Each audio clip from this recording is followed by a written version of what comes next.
j'espère que vous allez bien. Ça fait un bon moment qu'on ne s'est pas vu. J'étais busy. J'étais vraiment busy. Amis, nous allons parler aujourd'hui de la Côte d'Ivoire. Mais avant de parler de la Côte d'Ivoire, je tenais à donner une information. Pendant un an passé, nous étions en train de parler du Sénégal, où j'intervenais sur une chaîne américaine, on parlait du Sénégal, de ce qui allait arriver au Sénégal. Je parlais et avec des débatteurs, j'étais vraiment très dur. Et il y a une dame qui a trouvé que j'étais un peu trop dur. Elle était en Europe, une femme sénégalaise. Mais pour finir, elle m'a donné raison. Et Dieu merci, Ousmane Sonko et son équipe, ils sont arrivés au pouvoir aujourd'hui. Donc quand nous parlons de la Côte d'Ivoire, une fois de plus, je voulais rectifier quelque chose. Nous ne venons pas pour insulter quelqu'un. Je n'ai jamais insulté votre président mais j'aime dire ce qui est, la vérité, comme j'aime le dire. Quand vous gérez les biens des gens, quand vous gérez l'argent des contribuables, c'est normal qu'on parle de vous et qu'on dise qui vous êtes réellement. Et comme je le disais à une amie avec qui j'ai échangé hier nuit, pratiquement à 1h du matin, qu'elle m'a appelé, je lui ai dit que on est arrivé à un système où il y a des gens qui ont décrié quelque chose dans le passé. Mais quand ils arrivent au pouvoir, ils font pire que ce que les autres faisaient avant. Et ce n'est pas normal.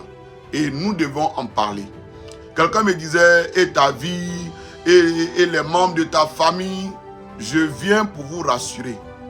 Quand nous on sort qu'on parle, c'est que c'est fini. Il y a une maman qui m'appelle le prophète. Je dis, je ne suis pas prophète. Elle dit, depuis que je te connais, quand tout ce que tu dis là, ça se réalise, elle a marché à succès. Donc elle m'appelle le prophète. Je ne suis pas prophète.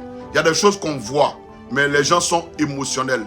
En Côte d'Ivoire, les gens, ils sont émotionnels, ils aiment l'émotion. Dès qu'il y a une nouvelle, tout le monde court là-dessus. Je viens pour dire, celui qui fait aujourd'hui la politique en Côte d'Ivoire, il s'appelle Tidiane Thiam. C'est lui qui effraie les gens. Mais le parti qui a pris les Ivoiriens en otage, le parti qui s'est accaparé de tout aujourd'hui, qui tue, qui met les gens en prison, c'est le RDR. Donc ils ont peur de partir. Mais je viens encore pour vous donner un autre truc. Vous savez, dans la Bible, les gens, la parole de Dieu dit, celui qui combat par l'épée périt par l'épée. En la réalité, ils n'ont pas envie de partir aussi simplement. Donc aujourd'hui, ils mènent toutes les actions pour qu'ils partent avec la force. Le PDCI ne va pas à la force. M. Laurent Gbagbo et son équipe ne veulent pas la force. Et même quand je parle de M. Laurent Gbagbo, j'ai écouté son discours hier à Makori. M. Laurent Gbagbo, il est encore dans le passé. Il aime raconter les choses dans le passé. C'est vrai. Aujourd'hui, nous sommes dans les faits. En parlant du passé, il doit pouvoir dire ce que les gens lui ont fait. Au lieu d'aller plus loin dans le passé. Je ne critique pas son discours. Mais les gens qui t'ont arrêté hier, qui ont voulu te tuer d'après leurs mots, vitrifiés, qui n'ont pas pu le faire, qui t'ont envoyé la haie parce qu'ils pensent que tu n'allais pas revenir.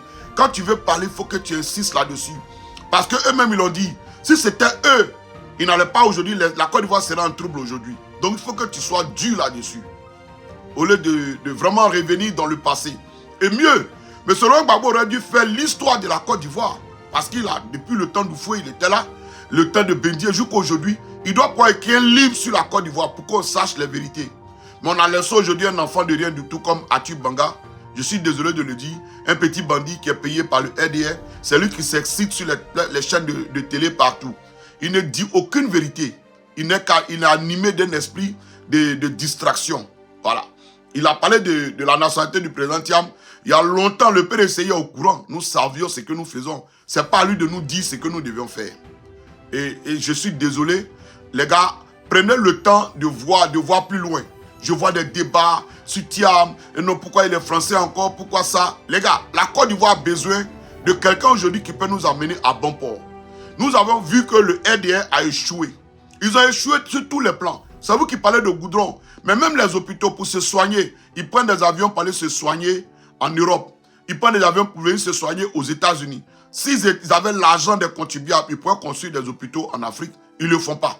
Ils ont échoué sur tous les plans. Donc M. Tidiane arrive en Côte d'Ivoire. On veut trouver toutes des failles. Il n'est pas chrétien, il n'est pas musulman, il parle de IDH. Et après on parle de sa nationalité, ils vont toujours trouver quelque chose à dire. Arrêtez d'être émotionnel. Parlons de la Côte d'Ivoire et de celui qui va diriger la Côte d'Ivoire. C'est ce que les Ivoiriens attendent. Et quand je vais plus loin, aujourd'hui M. Tidiane Thiam est le politicien en Côte d'Ivoire qui n'a pas les mains sales. On ne l'a jamais vu dans une action. Il est blanc, comme un pain blanc. Il est sain. Voilà, je ne viens pas faire truc, mais il y a la vérité, il faut qu'on se dise. À un moment donné, tout le monde est rentré dans la politique, ils se sont dédiés, ils ont signé des partenariats, ils ont fait beaucoup, ils ont mené des actions. M. Thiam est aujourd'hui l'homme propre en Côte d'Ivoire. Et il est intelligent, il a un parcours en Côte d'Ivoire. M. Thiam a fréquenté en Côte d'Ivoire, il est ivoirien, il est allé en Europe, il a travaillé dans les entreprises en Europe, tout le monde est connu, il est connu de tout le monde. Et on a le président actuellement qui est au pouvoir, votre président du RDR, on l'a connu qu'en 92, personne ne le connaissait. Et lui, il a été président par décret. Vous voyez la différence? Thiam, au moins, il est ivoirien et il a une autre nationalité. Mais il est ivoirien d'abord. Mais lui, il a travaillé partout, même aux États-Unis, c'est en tant que voltaïque, en tant que burkinabé. Quand il est arrivé en Côte d'Ivoire, vous avez su son histoire. Pourquoi vous ne parlez pas de lui? Lui qui a été élu par décret.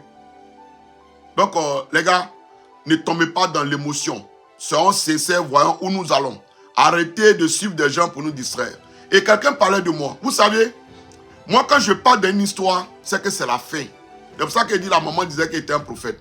Aujourd'hui, le parti au pouvoir, là, c'est leur fin. Je vous le dis et je l'annonce. Dieu, quand il décide là, quand il décide de mettre fin, il met fin. Il y a des histoires que l'on a vécues. Les gens parlent de tu n'as pas peur. J'étais en Côte d'Ivoire l'année passée. Je parle en Côte d'Ivoire quand je veux. Je n'ai pas peur, mais je prends mes dispositions quand je me déplace. Je me sécurise quand je me déplace. Mais quand il s'agit de dire la vérité, tout dernièrement, quand je lisais la Bible, je voyais Daniel, l'histoire de Daniel dans la Bible. Pour ceux qui sont chrétiens, allez-y lire. Daniel était fidèle à son Dieu. Moi, je ne marche pas avec des gens qui sont malhonnêtes. Je ne marche pas avec des voleurs. Ceux qui marchent aujourd'hui à le RDR, c'est des gens qui volent, des voleurs et des gens qui tuent. Je ne marche pas avec ces personnes. Vous voyez aujourd'hui en Côte d'Ivoire, tout le monde a peur de parler. Même les pasteurs adorent Alassane Draman Ouattara. Il est devenu leur Dieu. Les musulmans adorent Alassane Draman Ouattara. Je ne vais jamais adorer un homme. Jamais de ma vie. Donc quand il y a une vérité à dire, je vais le dire. Quel que soit ce qui va arriver. C'est Dieu qui a mon souffle de vie en main. Nous, on a fait les grandes guerres. J'aime dire à mes amis, on a eu plein de trucs difficiles, on s'est en sorti. Donc c'est pas ça là. Ça là, pour qu'on te tue, toi-même tu dois rentrer dedans. Et tant que tu ne rentres pas dedans, tu es protégé. Oui, tant que tu ne manges pas le diable, tu es protégé. Donc réveillez-vous. Je suis en sécurité et je vais parler tant que Dieu me donnera le souffle de vie. De vous dire que ce pouvoir qui est là, c'est leur fin. C'est fini. 2025, ils vont partir. C'est de la manière ils veulent partir là. C'est ce qui les grappe. Quand ils truquent la CI, quand ils insultent les opposants, quand ils vont chercher les gens dans d'autres pays pour les menacer, tout ça là, c'est la distraction. Mais 2025, nous sommes à 8 mois. À 8 mois, le seul candidat actuellement du RDR là, c'est Alassane Draman Ouattara. Qu'est-ce qu'il veut faire? Soit deux plans. Il se présente avec quelqu'un de manière d'inutile et puis il s'assoit encore au pouvoir et il gère avec sa famille. Ou bien il va effrayer tout le monde. Et puis vers la fin, il va nous imposer quelqu'un. Mais c'est mal connaître les Ivoiriens. Les gars, sortez de l'émotion. Arrêtez d'aller de surfer sur des choses qui vont nous distraire. Les affaires de temps, arrêtez de vous distraire. Soyez concentrés. 2025, c'est leur départ. Je l'ai dit ici aux États-Unis. Pour deux exemples que je donne. Nous partions en 2020 à Washington pour aller soutenir la désobéissance civile à Washington. Il y avait un grand rassemblement de tous les partis politiques. La délégation de New York était en route et arrivée à Baltimore, ils étaient dans une vanne, la vanne est tombée en panne. Quand je suis arrivé, on était en train de trouver la solution avec tous les gars, les garçons. Et puis, on a appris que le monsieur Bendi a dit au stade aux gens de rentrer à la maison et de rester à l'écoute. J'ai dit à un doyen qui est à New York, il se connaît très bien, je n'ai pas dit son nom. Je lui ai dit, si Bendi a dit aux gens d'aller à la maison, c'est que c'est fini. Alassane Draman Ouattara rester au pouvoir. Il a dit non, les gars ils savent ce qu'ils font. C'est des grandes positions. Tant que j'ai dit doyen, c'est que tu dis, il faut noter. Qu'est-ce qui s'est passé? Alassane Draman est resté au pouvoir. Oui, il y a des actions politiques qu'on ne joue pas avec. Il faut être vrai, il faut être sincère. Aujourd'hui en France, les gens ont fait des malversations, mais aujourd'hui c'est en train de sortir. Voilà Sarkozy qui est attaché comme un cabri. Il est en prison. Oui, les gars, soyez éveillés. Aujourd'hui, l'AES, ils sont réveillés. Notre communication sur les réseaux sociaux a pris de l'ampleur. Les Burkinabés, Nigériens et aussi les Maliens, les yeux sont ouverts. Mais en Côte d'Ivoire, on est encore attaché dans le front V4, les RFI, on se distrait. Lui, il a envoyé un sujet, les gens se distraient. Et tant qu'on le fera, ceux qui sont là, ils vont continuer de nous tuer. Moi, je n'ai pas envie de mourir bêtement. Je n'ai pas envie que mes amis des Ivoiriens meurent bêtement. Mais quelqu'un me disait, si je ne parle pas, quand on se tait nous tous, ils vont continuer à nous tuer. Quand ils tuent là, c'est des gens qui n'ont pas, c'est des dégâts. C'est des dégâts. Tu vois, c'est des dégâts. Donc parlons pour que les gens comprennent que où ils sont là, c'est fini pour eux. Donc ils doivent commencer à baisser, arrêter de tuer des gens. Oui. J'étais en 2012, mon deuxième exemple. En 2012, j'étais à Genève avec le grand syndicaliste Mangaye. Quelqu'un a répondu un jour sur ma page pour me dire on te paye combien et puis tu parles. Nous, on a beaucoup de choses dans nos placards. On n'a pas envie de réveiller des choses. En 2012, j'étais à Genève avec Mangaye Basile. Ça, c'est un secret que je révèle aujourd'hui. Mangaye Basile est sorti de la prison sous Alassane. Ils l'ont attrapé, l'ont frappé. Il était à Oulam Civil, ça est sur les réseaux sociaux.